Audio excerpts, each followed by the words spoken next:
Bom dia, boa tarde, boa noite, né? Dependendo do horário que as pessoas vão estar vendo esse vídeo. Meu nome é Thalita Góes, eu sou biogeógrafa, estou fazendo meu doutoramento em geografia na Universidade Federal de Santa Catarina, aonde eu participo de um grupo de pesquisa que se chama Observatório de Áreas Protegidas. Eu venho falar aqui um pouquinho sobre essa questão das áreas protegidas e os processos que vêm fragmentando as conexões na paisagem na ilha de Santa Catarina, né? A parte insular do município de Florianópolis. Então, para não me alongar muito, né? Porque também o nosso tempo não é muito grande, fazer um breve olhar sobre essas áreas, ok? Então, vamos lá. Primeiro, a gente se para lembrar que a criação dos espaços protegidos para a preservação e conservação do meio natural é uma das principais estratégias para a manutenção in situ da diversidade biológica, né?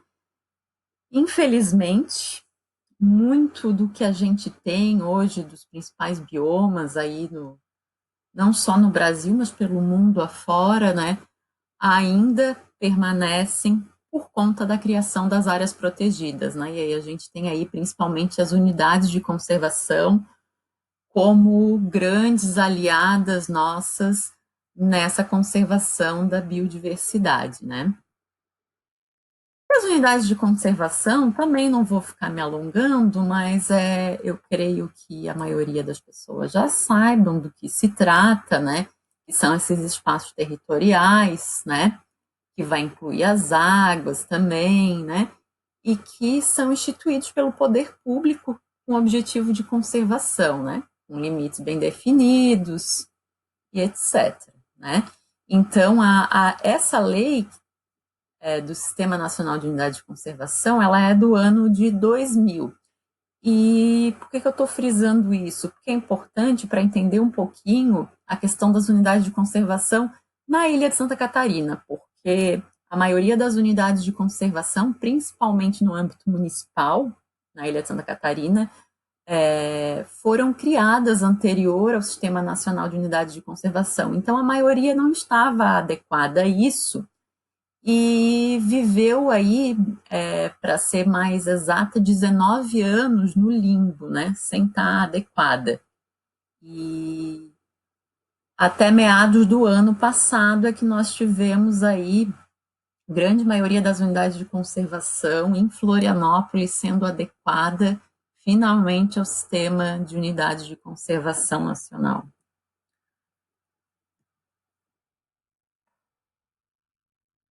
Seguir aqui. Então, as unidades de conservação aqui é um quadro para a gente poder observar algumas coisas com relação a essas categorias, né? Nós temos unidades de conservação, que são as unidades de conservação de proteção integral, né? Que no caso são essas que a gente está vendo aqui: estação ecológica, reserva biológica, parque nacional, né? Que quando é municipal passa a ser Parque Natural Municipal, né? O Monumento Natural e o Refúgio da Vida Silvestre. O que eles têm em comum, né? Proteção integral. No entanto, as primeiras categorias ali, a estação ecológica, a reserva biológica e o Parque Nacional, eles precisam ser de posse e domínio público. As duas últimas, o monumento e o refúgio, ele pode ser constituído por áreas particulares também, né?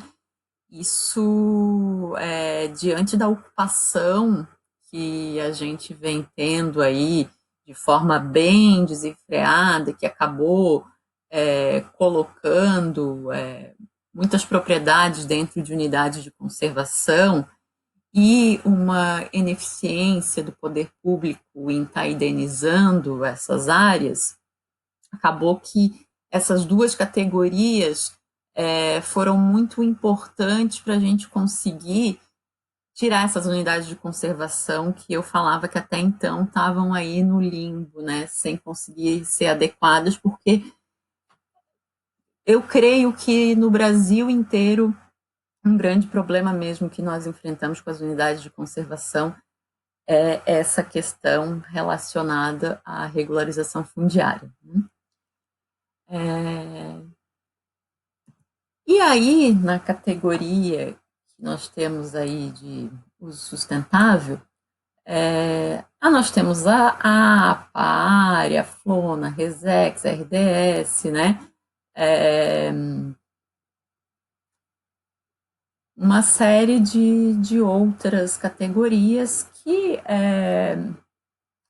em Florianópolis a gente só tem RPPN, né?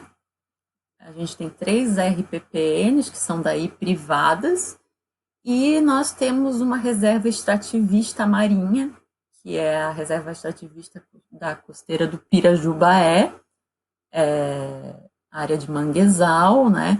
Onde foi criada principalmente para a extração do berbigão, que é um recurso que teve uma grande mortandade e esperamos que ele se recupere ainda, né? Enquanto isso, a extração está sendo mais controlada, porque o recurso realmente ficou bem escasso e ainda não se sabe exatamente o porquê dessa mortandade, né? Ainda se estuda melhor o que aconteceu.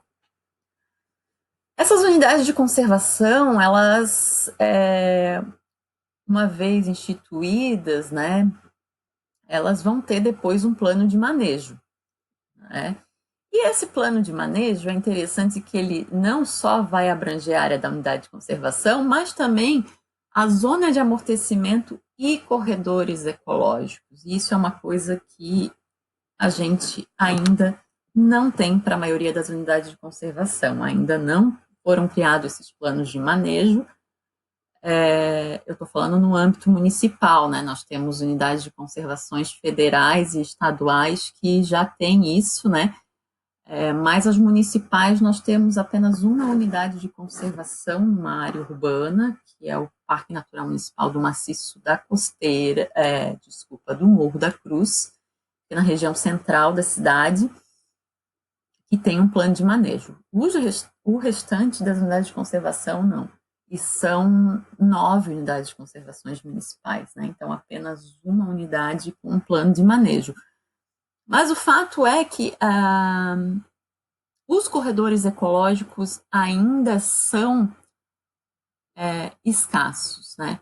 Se constitui aí, se faz o plano de manejo, né? Se coloca aí qual é a zona de amortecimento e até se prevê alguns corredores ecológicos, mas na prática eles ainda não existem de fato, né?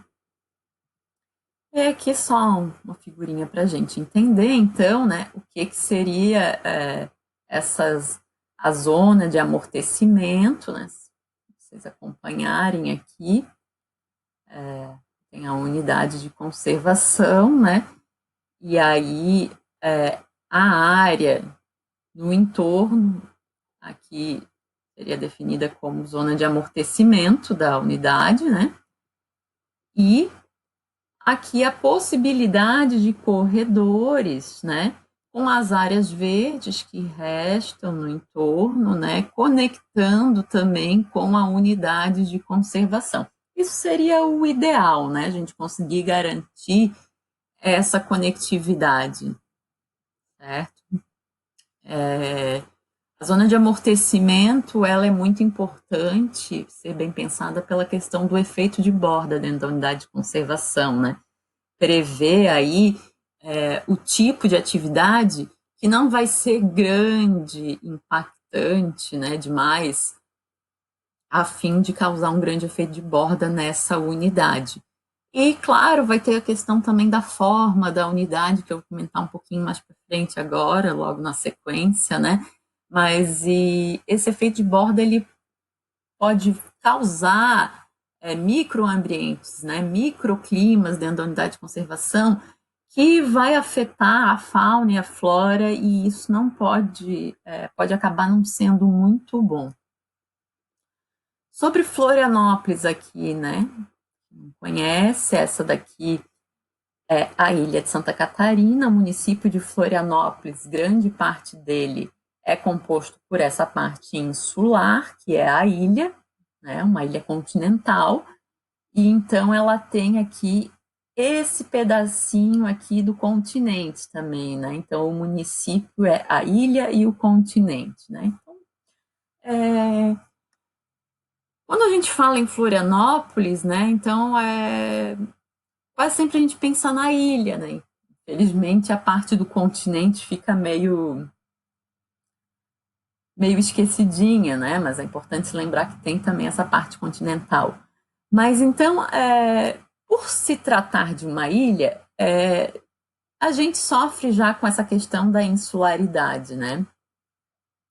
Quando a gente pensa lá na teoria da biogeografia de ilhas, a gente começa a ver que a gente tem questões aí que, apesar de ser uma ilha próxima do continente, né, isso faz com que alguns animais enfrentem dificuldades em estar entrando na ilha, né? Sobretudo mastofauna, né? Mamíferos terrestres,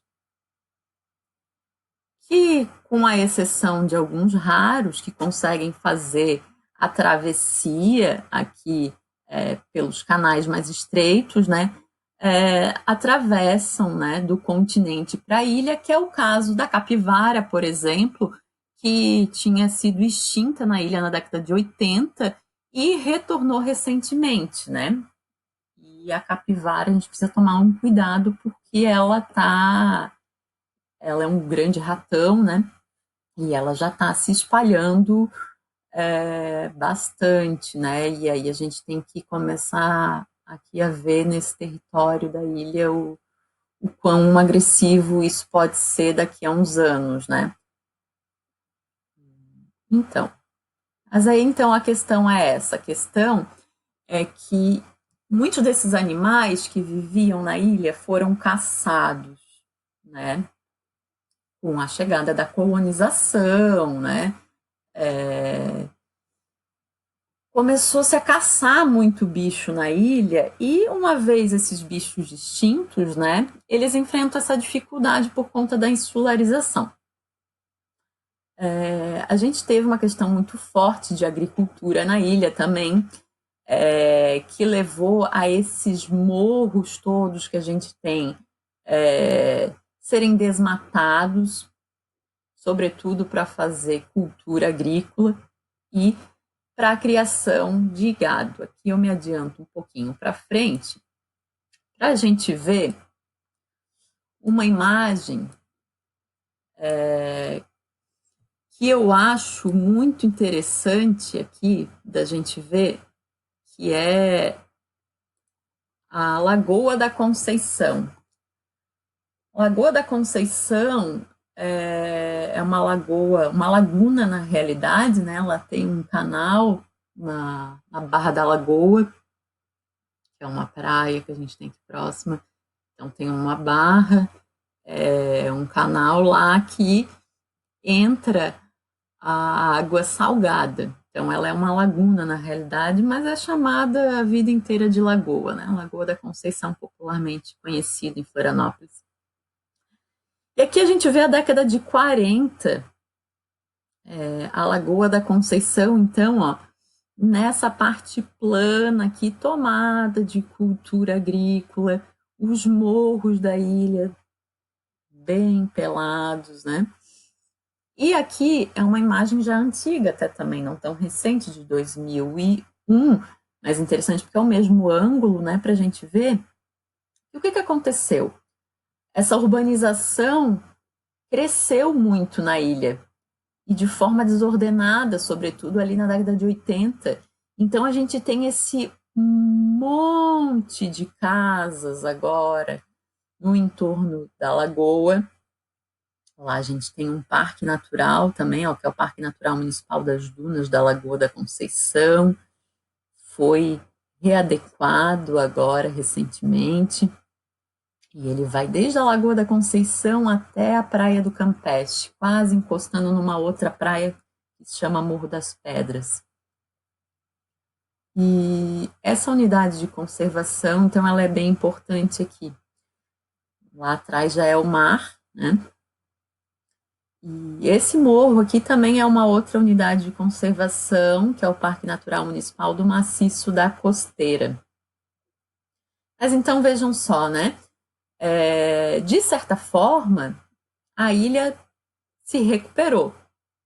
Hoje em dia, a nossa situação é um pouquinho melhor do que no passado, porque cessou, né, essa cultura agrícola e essa vegetação que até então era cortada, era queimada, teve tempo de estar se recuperando. Então a gente tem aí Mata Atlântica em seus diversos estágios de sucessão, né, se recuperando na ilha. Mas há pessoas que acham que tem lugares na ilha que são intocados, né, que sempre foram assim. Isso aqui é uma imagem aérea de 1938 e 1957, de um lugar que é muito conhecido aqui em Florianópolis, que é a Lagoinha do Leste. Lagoinha do Leste, que é um parque também, Parque Natural Municipal da Lagoinha do Leste, para a gente ver aqui, ó, o quanto de buraco que tem, né, esses morros aqui nessas encostas, essa paisagem, né? Começou aqui já na década de 30, né? Em 1957 estava um pouco mais pior, né? Bem detonada. E aí, hoje em dia, a gente tem essa paisagem aqui, né? O visitante, o turista que gosta muito de ir para essa praia, para esse parque aqui, conhecer essa paisagem, né? Acha que é um lugar selvagem, assim, né? Super intocado. E teve casas aqui já teve mandioca plantada, já teve café, já teve um monte de coisa aqui, né? Então, isso é um processo de sucessão da vegetação, né? Que está um pouco mais avançada em alguns lugares, em outros ainda a gente encontra aqui em recuperação inicial, né? Mas então é só isso que eu queria estar mostrando com essas imagens, né? Que Florianópolis, na realidade, então, apesar do seu processo intenso de urbanização, tem hoje essas áreas naturais mais recuperadas, e muito disso porque foi criada essas unidades de conservação, porque se a gente não tivesse garantido que esses espaços fossem protegidos, com certeza já estariam urbanizados também, né?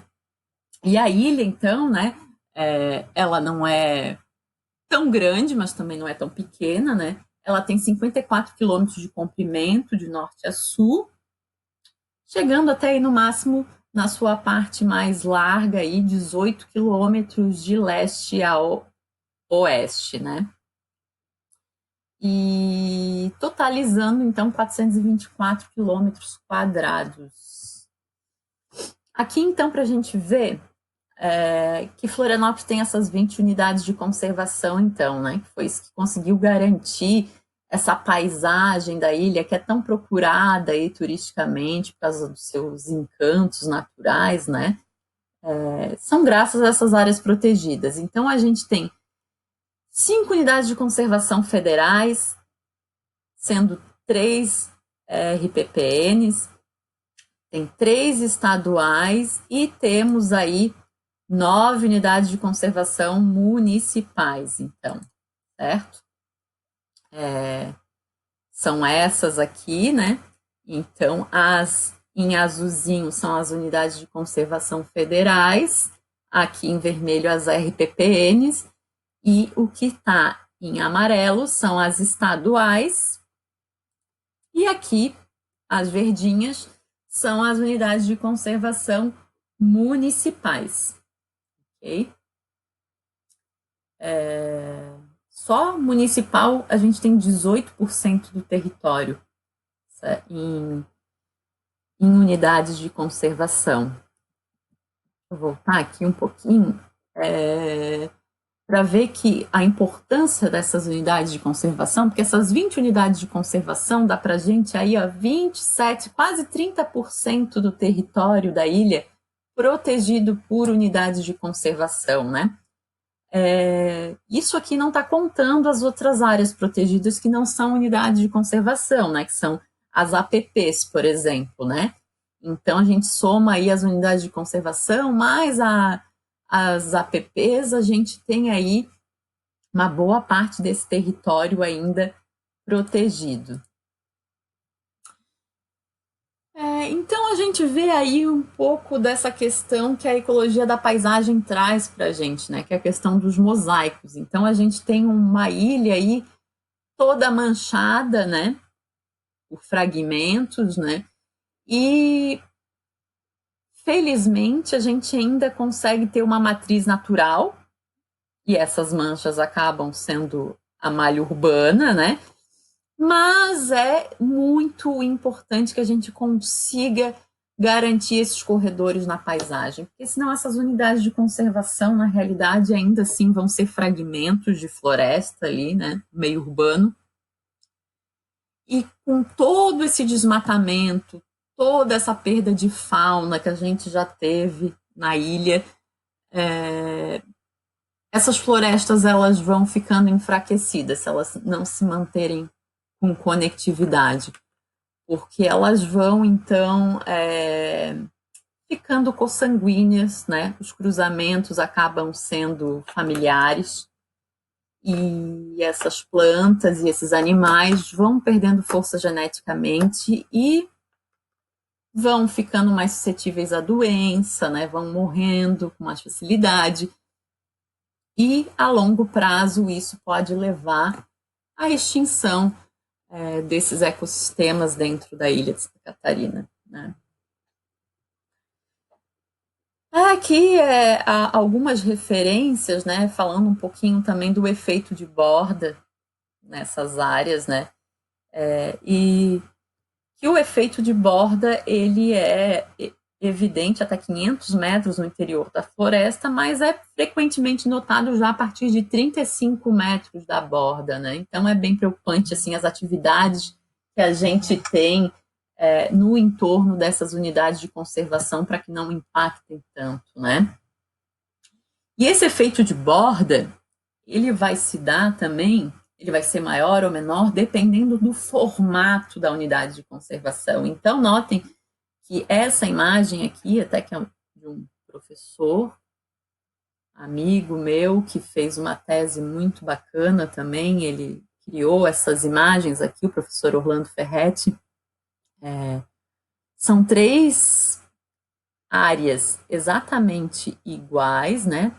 Tem aqui uma superfície de 207 mil metros quadrados, todas essas 3 figuras, só que com formatos diferentes, né? E notem, então, que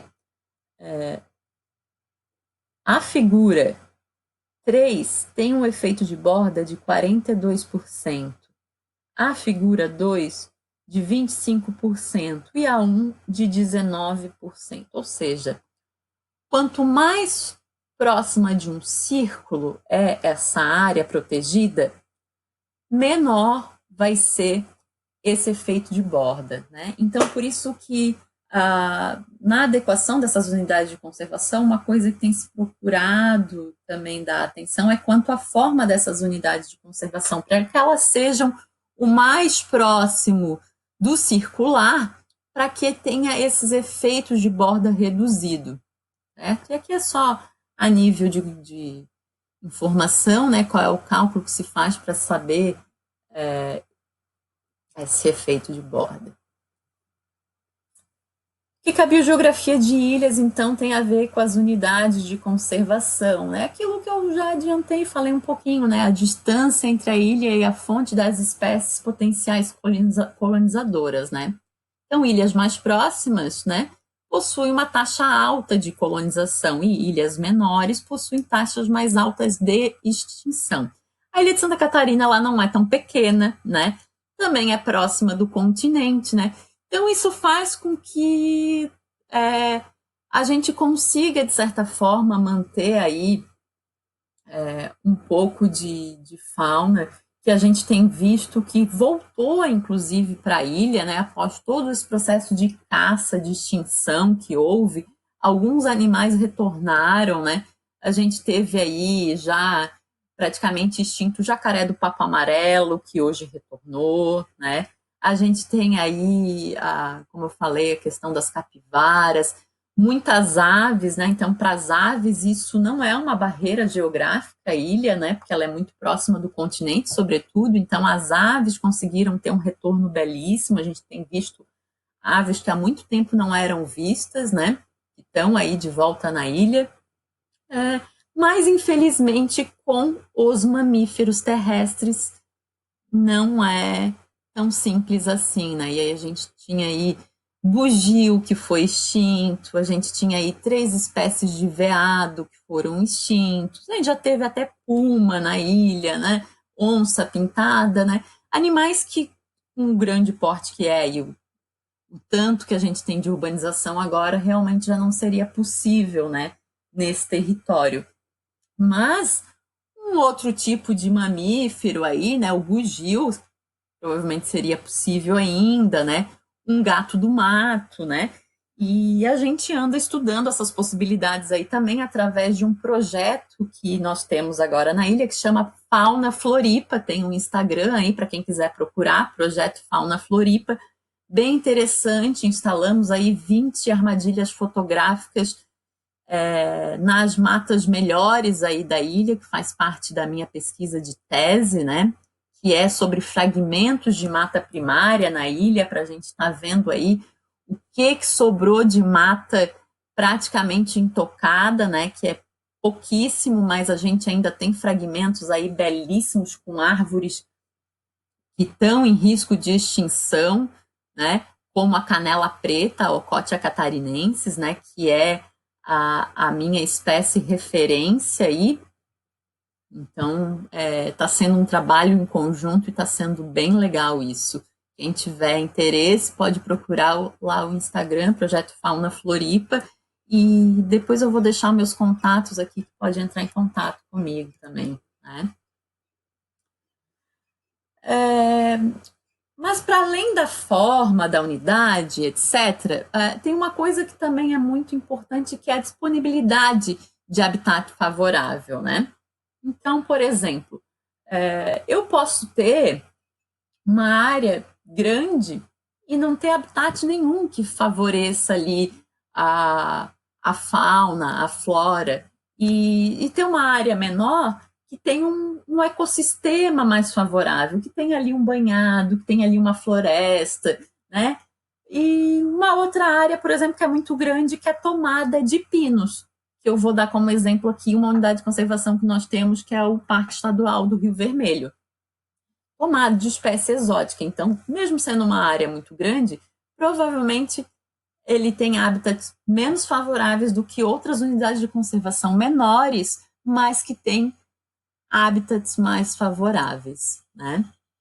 Então, aqui a gente vê um mapa com essas unidades de conservação, né? Sem o satélite, né? Vendo a ilha aqui.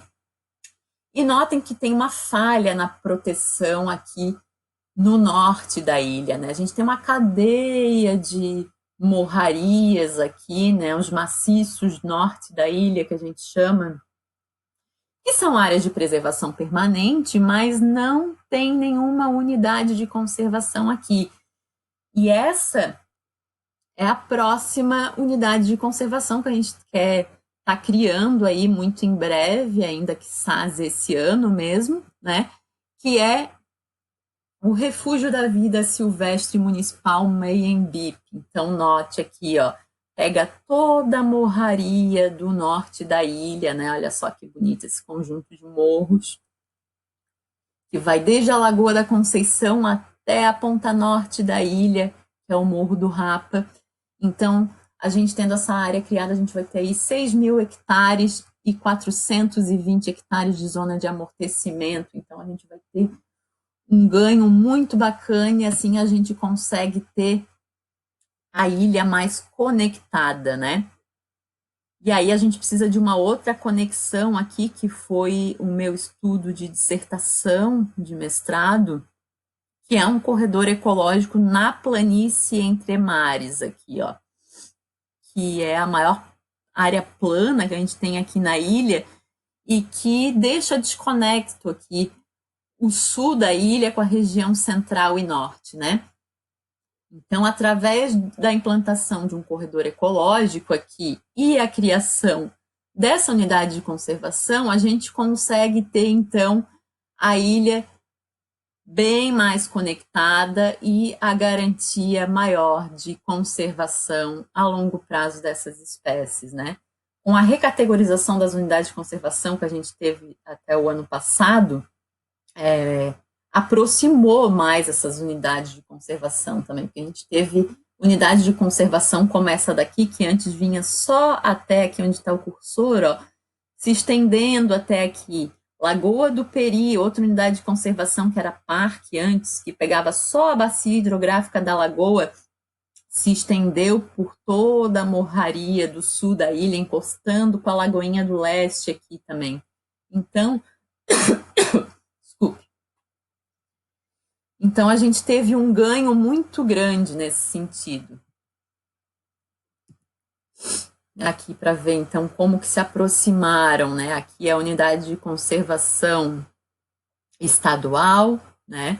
APA do entorno costeiro e Parque Estadual da Serra do Tabuleiro. Então, aqui é o Monumento Natural da Lagoa do Peri, Parque Municipal da Lagoinha do Leste, né? E aí, notem, então, como elas vão ficando próximas, né? E aqui é a planície entre mares, aonde eu falava que a gente precisa, então, só agora aqui dessa conectividade, esse corredor implantado para conseguir manter essa paisagem da ilha mais conectada, né? Então, tem algumas considerações, alguns critérios que são usados na criação das unidades de conservação que a gente deve, se puder, estar dando essas preferências melhores, né? Que a reserva ela é preferível que seja maior do que menor, né? Uma unidade é preferível do que subdivisões, né? Tem uma unidade de conservação fragmentada aí em várias glebas. Próximas de si são preferíveis, né, do que distante. Agrupadas, se possível, circularmente, né? Do que de forma mais linear, como a gente viu ali por conta do efeito de borda. E esses fragmentos devem ser preferencialmente conectados por corredores, né? E aí a gente tem algumas formas de conectividade que pode ser através de um mosaico, né? De unidades de conservação diferentes. A gente pode ter os trampolins, né? Isso aqui é muito importante, sobretudo para a avifauna, né? Que ela consegue voar, para numa unidade, num fragmento, né? Vai mais um pouquinho, volta, né? Para mamífero terrestre, isso já é complicado, porque essas travessias aqui, essas áreas geralmente são urbanas, tem muita estrada, né? Isso se torna um problema, né? E o outro é o corredor, né? Dessa forma mais linear, assim, então, que é eficaz para esse tipo de fauna daí, né? Para os mamíferos terrestres. Então, por que que a gente deve conectar, né? A fauna e a flora, elas têm essa relação muito íntima, né? A gente vê um graxaim, um cachorro do mato, não dá para ver direito, né? Foi pegada numa dessas câmeras nossas do projeto Fauna Floripa.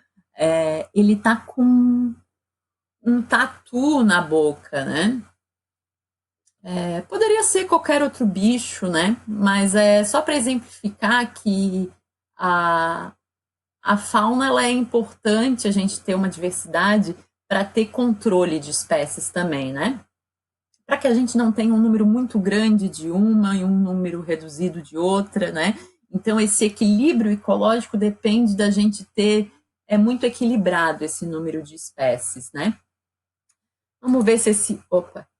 Se o, aqui eu tinha um videozinho, mas eu acho que ele não vai pegar.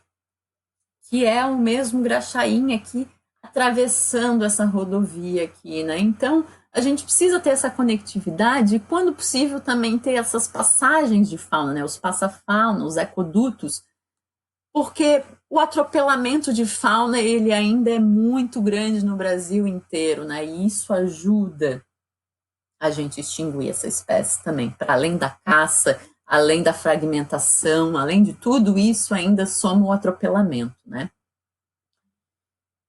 Então, a fauna e a flora, ela tem a relação íntima também por conta da dispersão das sementes, né? A gente tem floresta porque a gente tem fauna também, né? Se a gente não tem um, a gente não tem outro. A gente precisa ter a fauna ali como os jardineiros da floresta, né? Então, por isso que é muito importante.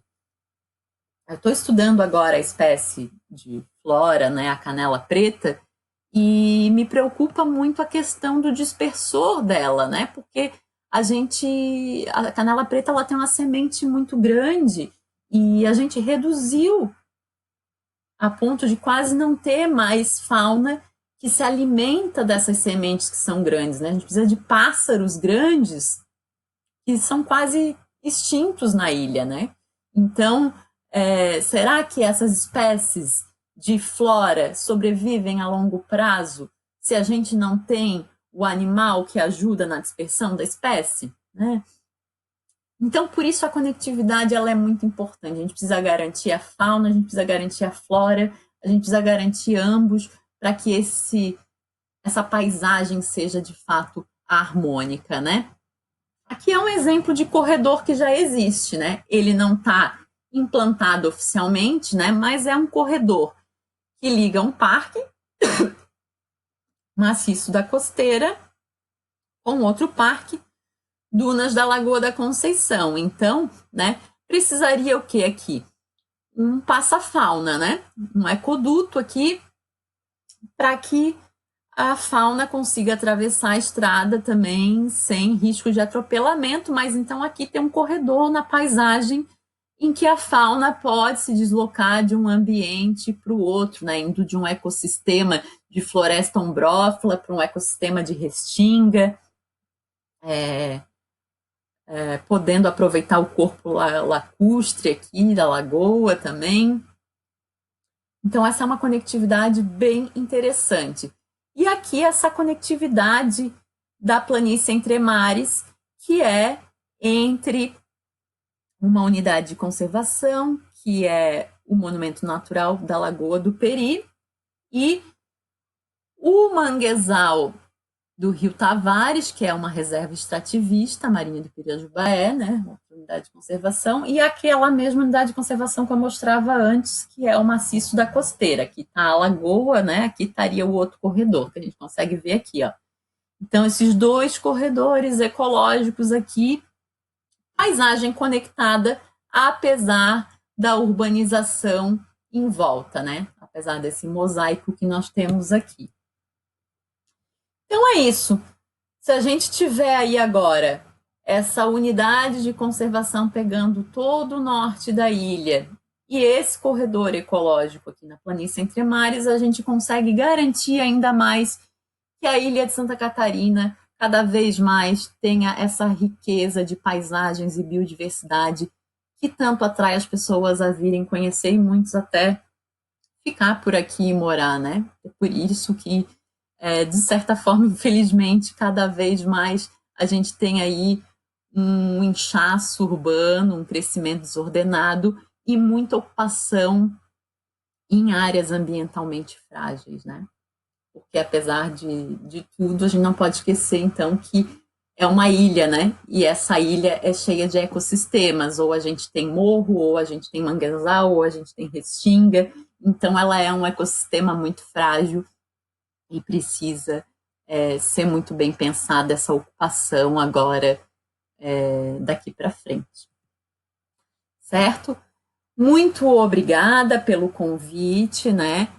Eu espero que tenha contribuído aí para vocês.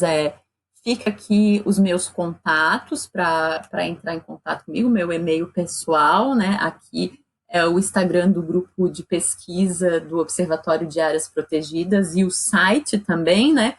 E não esqueçam também que tem também um Instagram do projeto Fauna Floripa, é só pesquisar lá, Fauna Floripa, vai achar com facilidade, né? Mas qualquer coisa, fico à disposição aqui, através do e-mail também, para estar conversando, tirando dúvidas, ok? Muito obrigada.